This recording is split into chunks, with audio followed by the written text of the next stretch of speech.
So happy Easter for those people who celebrate Easter. I know I did. I had fun with them, some Easter eggs in the yard with the kids.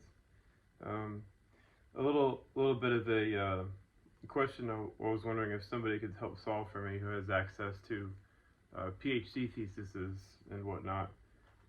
Stephen Meyer, who's a leading proponent of the intelligent design movement, has had a PhD thesis of it was called "Of Clues and Causes: a methodological interpretation of origin of life studies."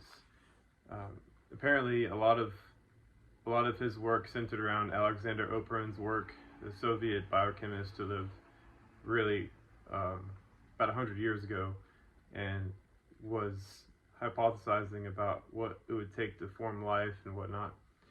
I want to know if Stephen Meyer, who is in the Discovery Institute and gets a lot of flack from a lot of the militant atheists, I wonder if he actually saw the part in Alexander Oparin's work where it mentions the hot young star cooling and then cooling and cooling and cooling and becoming Earth-like, and inside of that process forming life itself. Because if he did, he would have basically it. He would have the understanding that he needs, and he would abandon the intelligent design movement, because as far as I know, a star has no intelligence. But what it does have is a lot of factors in there that origin of life researchers don't actually discuss.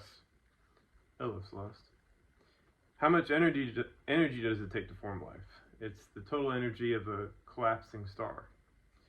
How much physical work needs to be done? You can calculate the joules of a collapsing star, from a blue giant all the way down to an Earth-like star. How much physical material needs to be made available to form life from scratch? Well, all the material, all the mass of a blue giant star as it cools and collapses on itself. How much time needs to pass? Well, we know how much time needs to pass. It's the age of the Earth, 4.5 billion years. Probably, maybe 3 billion years if we're honest. Or 1 billion years, 1.5 billion years. Billions of years. It's time. How much mixing volume is needed? I don't see that mentioned in origin of life research. The mixing volume is the total volume of a blue giant star as it cools and collapses. So all the iterations of an evolving star as it evolves into something like the Earth and loses its mass, sheds its mass over billions of years.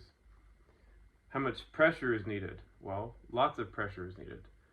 Very little pressure is needed, and a host of different pressures in between, and those pressures need to change over time and be in sort of like a cyclical basis in many aspects. That change in pressure is very, very good for forming life from scratch. And the pressures inside of a young hot star are extremely high, and they stay high in the internal regions. And as you move out, there's vacuum. So from vacuum, hard vacuum in outer space, all the way to many, many gigapascals of pressure. And of course, the interplay between pressures I have down here. How strong are the magnetic fields, the electric fields, the variance of those electric fields and magnetic fields.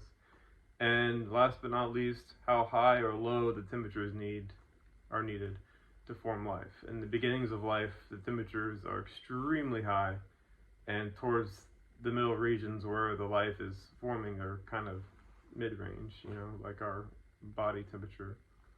As well as, I would hypothesize that cold is also required for forming life too, to kickstart some specific chemical processes that only can take place in colder environments, like in the atmosphere of Jupiter or Neptune or Uranus. So it isn't like you look at life now, you say, well, how do we determine how life began with everything that's happening right now? No.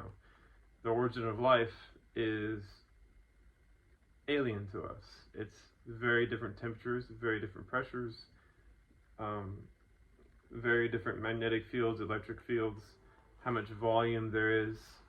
The small muddy pond argument that I see that one Cornell researcher discuss against, or rail against all the time is obviously wrong, because it doesn't have all the properties that life needed to begin with, that life needed to, well, for prebiotic life to form, much less life itself, over hundreds of millions of years. But anyways, just to wrap it up, Stephen Meyer at the Discovery Institute, I want to know if his PhD thesis on Alexander Oparin actually discusses stars as they cool and collapse into Earth-like stars. And if he has that in that PhD thesis, well, that would be absolutely amazing. Alright, there you go.